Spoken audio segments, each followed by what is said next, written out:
Halo, selamat datang di channel Garis Ilmu. Di sini, kami meyakini bahwa buku bukan sekedar kumpulan teks, melainkan sarana membuka cakrawala pemikiran, memperluas wawasan, serta membangkitkan inspirasi dan inovasi. Perkembangan ilmu ekonomi modern telah membawa dampak besar terhadap cara manusia memandang dan mengelola sumber daya.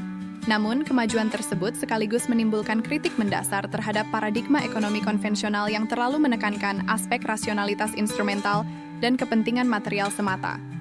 Manusia direduksi menjadi economic being yang seluruh tindakannya didorong oleh kalkulasi untung rugi. Padahal, berbagai studi interdisipliner menunjukkan bahwa perilaku ekonomi manusia tidak sepenuhnya rasional dan seringkali dipengaruhi oleh faktor psikologis, emosional, dan spiritual yang kompleks. Keterbatasan paradigma rasional inilah yang menjadi titik tolak lahirnya gagasan neuroekonomi Islam. Neuroekonomi Islam merupakan pendekatan integratif yang berupaya menggabungkan 3 domain keilmuan: neuroscience, psikologi perilaku, dan ekonomi Islam. Secara epistemologis, pendekatan ini berpijak pada asumsi bahwa manusia adalah entitas multidimensional yang memiliki akal, qalb, hati spiritual, dan sistem saraf yang saling berinteraksi dalam proses pengambilan keputusan ekonomi. Analisis perilaku ekonomi tidak dapat dilepaskan dari pemahaman tentang bagaimana otak memproses informasi, bagaimana qalb menimbang nilai moral dan spiritual, serta bagaimana keduanya membentuk preferensi dan tindakan ekonomi yang berorientasi pada kemaslahatan. Integrasi antara neuroscience dan nilai-nilai Islam membuka cakrawala baru bagi pengembangan ilmu ekonomi yang lebih humanistik dan transendental. Dalam Islam, konsep-konsep seperti maqasid al-syar'ah, tujuan-tujuan syariah, tazkiyatun, nafs, penyucian jiwa, syukur, dan zakat bukan sekadar norma etika, tetapi juga prinsip yang memiliki dasar neuropsikologis.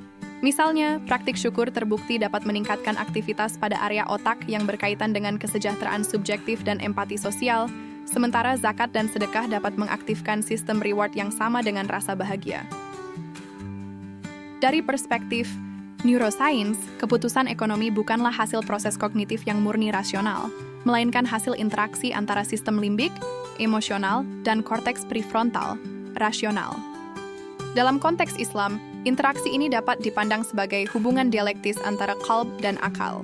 Keduanya tidak saling menegasikan, melainkan saling melengkapi dalam mencapai keputusan yang seimbang antara kepentingan dunia dan akhirat. Disinilah relevansi neuroekonomi Islam menjadi signifikan. Ia menjelaskan bahwa keputusan ekonomi yang etis dan adil dapat diperkuat melalui pembinaan spiritual yang menata sistem saraf dan emosi manusia. Anda bisa mendapatkan buku ini di website Inshas kami atau melalui marketplace Garis Ilmu DOTID. Selalu support kami dengan like dan subscribe serta share ke orang sekitar Anda.